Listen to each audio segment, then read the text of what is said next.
Ladies and gentlemen, welcome back. It's your boy, your favorite host and MC, Ronnel Blackmon, to another Holla Black podcast episode where we are brave leaders that are accountable to communicating knowledge, and we hope to encourage others to do the same. Once again, we're here talking about overcoming fear. What are some practical ways that we can do this each and every single day? This is part two. Part one, we had Natalie Cabañas as well as Eduardo Cabañas, that join us in and join the discussion and talking about the first five, right? Here we're going to cover the last five, or should I say the secondary five. But before we get started, I want to make sure that each person that is listening to this podcast knows that we're encouraging you to like, share, and comment. We want to hear from you. We want to know how these podcast episodes are inspiring conversations to help build our community, hopefully to become better today than we were yesterday.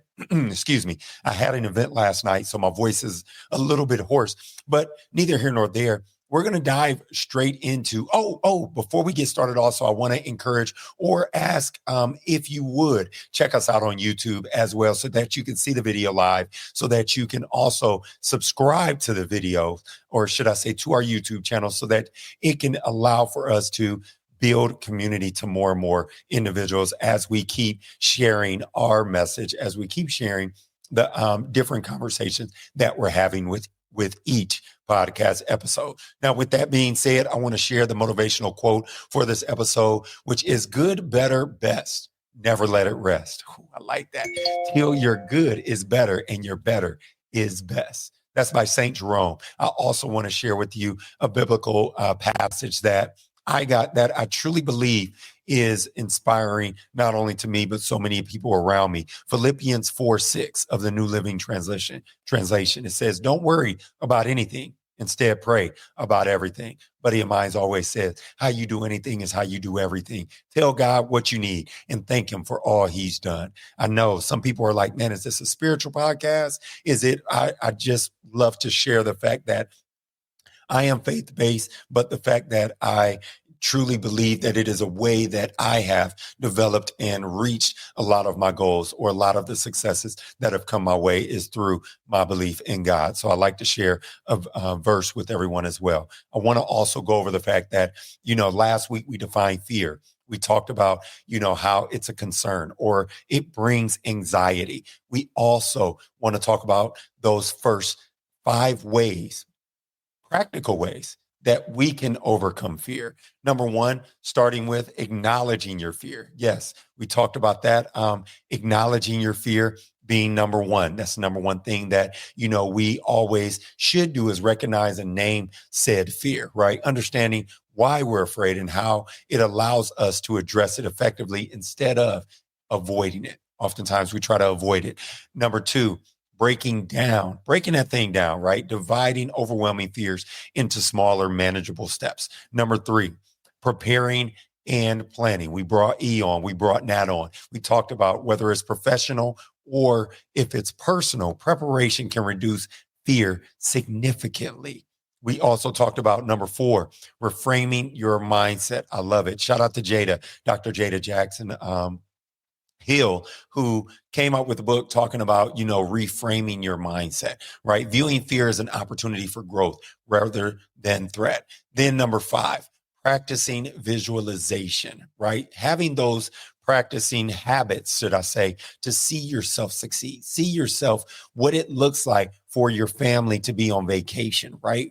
For you to reach those goals and how it will make you feel. Now, with that being said, I want to transition now to number 6. Number 6, developing that support system. Many of us may have people around us, right, that feed into our dreams, but there are also possibly some folks that, may be around us that deter us away from our dreams. I want to know, is that you? Do you know? I know you're thinking about some folks that you probably had to step away from, or had to ask, hey, I need you to step up out of my presence, out of my vibe, because you're killing my vibe. You're killing my energy, right? You want to make sure that you are surrounding yourself with people who encourage you, who uplift you. I remember back in the day working with a group named Boosterthon Fun Run. And they gave me the uplift award, right? Because they could see that my presence, I came into people. I hate a negative energy that's around me. So every time I'm in the presence of someone, I hope to encourage them. I hope to uplift them. I hope to keep them focused and engaged on their goals and how they can be successful. Because ultimately, I know that if they're not happy, if they're not excited, if they're not where they want to be, then ultimately it does affect me. So selfishly, yes, selfishly, I want to help other people. So again, talking through fears with trusted individuals that can provide us just new perspectives and reassurance that maybe we're not even alone. I know a lot of times you may feel like you're alone, but you're not alone. So again, you want to take step number 6. You want to think about the fact that how you can develop a selective support system that will not only encourage you in having different conversations, but also reaffirm, give you different perspective, give you reassurance on not only where you want to go, but also who you are and who you could be in the future. All right. So that's number 6. Number 7, we're going to talk about focusing on the present. Many times we focus on our past. Many times we, think about the future and can get overwhelmed, can get anxiety based on, can have that fear creep in because, there's so much that can, happen, so to speak, so many unknowns. Or we may focus on the past. I think about the fact that when I was training for this past marathon, how all I could think about was, man, how I cramped up or how I needed nutrition or how I needed hydration. So the fear would try to creep in on, man, am I prepared? Am I ready? Right. But me focusing on the present and recognizing the fact that at this point, it's race day. I've done all that I could do to prepare for this moment. And I practice the mindfulness type of steps of, just recognizing where I am, where my body is, right? Keeping my thoughts grounded in the present moments of gratitude. The fact that I'm running with Cal Pease Foundation, right? They're talking about pushing beyond limits. They're in tandem, they're duo running these marathons, right? That's what I got a chance to do. And it allowed for me to just look around and say, man, there's so much to be grateful for, so much to be, appreciative of me being right here and focusing in on this present. I mean, the present is the thing that matters most, right? The present is the thing that's going to push the needle forward and allow for us to reach our future goals. But then also the present allows us to say, hey, we've had some experiences. There's no reason that we need to fear where we are, what we're doing, or how we can achieve our goals or the things that we've set up, that finish line, so to speak, because guess what? Be here right now. I think about the fact also we talked about one magical mile, right? 1 mile at a time, small bites, small pieces, small parts that will help us to elevate and to reach our end goal. So number 7, again, focusing on the present, taking time, being mindful, that present moment, taking that deep breath in, having faith, inhaling confidence, exhaling doubt, recognizing the fact that we are here, right here and now. Things of the past, they don't matter. Things of the future, they're affected by if we take action today. So that's number 7. Number 8, challenging negative thoughts. Everyone has them. Okay. You are not alone. If you by chance thought that you were alone in, having stinking thinking, so to speak, right? Negative thoughts. I can't do this. I can't do that. What if I fail? What if I don't succeed? What if, they don't like me? What if I stumble or fumble over my words? Whatever the case is, replace the what if I fail with what if I succeed? So start asking yourself that question, right? What if I succeed? Where will my life be? Where will my family be? Where will my relationships be? Where will I be and feel after reaching those levels of success? Because remember, it's level by level by level that we reach these things.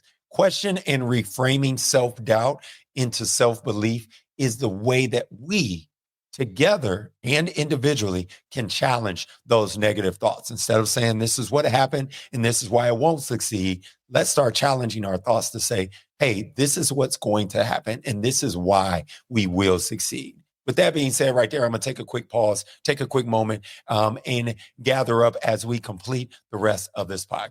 Yes, yes, yes, yes, yes. Here we are. We are back. Now, running back, or should I say, getting back into place where we just left off, we talked about challenging negative thoughts, right? Like we want to challenge all those naysayers that might be in our mind. They may even be, different things that we've possibly even heard from our past, or, instead of the assumption of the future, let's again stay in the present and again challenge those negative thoughts. Instead of saying, what if I fail? Let's now reframe that and say, what if I succeed? See yourself in and on that level of success. All right. Now, with that being said, we're going to move to action step number 9. That's right. 9 thing that you can do to eliminate fear. We're eliminating fear out of the pursuit of our goals. Now, right here with number 9, we're talking about resilience. Building resilience, should I say, through action. Building resilience through action means that we're talking about taking small steps outside of the comfort zone regularly. Ooh, I love this part because I like to think about the fact that, comfort provides, or should I say, creates complacency, right? Like comfort puts us in a position to where we're not growing, we're not moving forward, we're not developing, right? Like we need to build, if there's any comfort, it needs to be being comfortable with being uncomfortable. Let me say that again. I know you heard it. I know you're trying to figure out like, yo, Ronnel, what are you talking about? Building, or should I say being comfortable with being uncomfortable. When you lean into the discomfort, when you get outside your comfort zone regularly, every successful attempt builds courageousness. It develops the courage in you. It reduces the level of fear, false evidence appearing real over time, right? We want to eliminate that fear. We want to get rid of it. We want to build resilience to allow for us to see something and say, man, you know what? I was faced up against that. I remember when I didn't know how to ride my bike. Now, hopping on a bike and pedaling, even if I haven't done it over a span of months, years, right? I'm able to get on and do it. And I have the resilient mind, the confidence that's been built up because it's been done. Whether I get on a keyboard and I start to type up a manuscript or a story, or we log in and we drop another podcast, right? Back to back to back to back. What it's doing is building a resilience of fear, right? Like, how will they hear me? How will they speak? I say this all the time when I'm training up new MCs and hosts, when I'm, helping them to create their business, their brand. It's always about, hey, putting yourself out there. I know I was one of them. I was one of those people that was so fearful of getting up and standing up in front of people and speaking. I mean, I can even remember the first time I heard my voice on a microphone. I was like, wow, that sounds raspy. That sounds weird. That sounds quirky. Why is my voice doing, kind of this roller coaster of up and down and up, whatever the case may be, right? Like I found that after me speaking time after time, after me encouraging time after time, after me being in front of crowds, large crowds, time after time, I was able to build up a confidence, a resilience of being comfortable with being uncomfortable. You get it? You understand what I'm saying? I hope you do. I hope you do. And I hope you're following along, and I hope you're recognizing that, these are all things that are reachable, things that are doable each and every single day, each and every single, should I say, experience that you might even be up against. All right. And with that being said, number 10, last but definitely not least, this is real. And this is where I think a lot of people have a tough time with, because they feel like, hey, I could just talk to my friend. I could just talk to, or I can read a book, or I can just think myself through this, right? But number 10 is seeking professional help whenever it is necessary. Ladies and gentlemen, I mean, people, community, Holla Black community, like, we got to get rid of the shames. And I truly believe that more and more people are doing so, and they're speaking up about this. But like seeking that professional help, it is actually necessary. It's necessary if all of your professionals that are in that field actually have to have one themselves. You got to unload, you got to offload those deep-rooted fears, those phobias, right? Like, let's consider talking to a therapist. Let's consider talking to a coach. Think about how they can provide us with different tools and techniques that are tailored to your needs, especially if it's in a specific niche. If it's in a specific space and place, why not seek out those that have mastered the techniques in figuring it out, right? Those experts, those that specifically study and practice this. I was thinking about this, talking about this the other day to my barber, right? I was like, man, you know what? I really wanted to be able to cut my own hair, but I couldn't get it quite sharp. I couldn't get that fade, that taper, that line up. I just didn't feel like I was looking the exact same way. Well, that's because I'm not an expert in this craft, right? I'm not going to continue to do something that is one of the most important things to me, right? In presenting myself. I'm not going to continue to do it myself if I can't do it right. I'm going to seek out professional help. Once again, if it's necessary, and I truly believe that it is, this is coming from your boy, your favorite host and MC, Ronnel Blackmon. I definitely feel that we can get past and get over that hump of fear if we check in and check up with those deep rooted phobias, fears, and get the consultation from that therapist or coach that, again, can provide us the tools that we need in order to be successful. Because guess what? Also, they can do, they can tailor it to your needs. Ladies and gentlemen, with that being said, it's your boy, your favorite host and MC, Ronnel Blackmon, and I'm so excited. I'm so appreciative. I'm so thankful that you allowed for me to occupy this space, this time, and hopefully create some community around having an intentional conversation. And if you enjoyed this podcast episode, please make sure to share, like, and subscribe. Now, whether you're on iTunes, Spotify, Buzzsprout, or whatever it might be, follow me at Ronnel Blackmon, and also follow at Holla Black Podcast. Speaking of, if you would consider go ahead and logging on to YouTube, subscribing, hitting that subscription button, right? Whether it's at the top of the screen, the bottom of the screen, wherever it is, right? Subscribing to this podcast so that we can continue to build community. Please, again, share, like, and comment. We want to hear from you. We want to know how this podcast is or has been a blessing, not only to you, but also to others. Once again, we want to continue to grow our community to build a better future, to become better than we were yesterday. And with that being said, ladies and gentlemen, holla black at your boy. Let's go.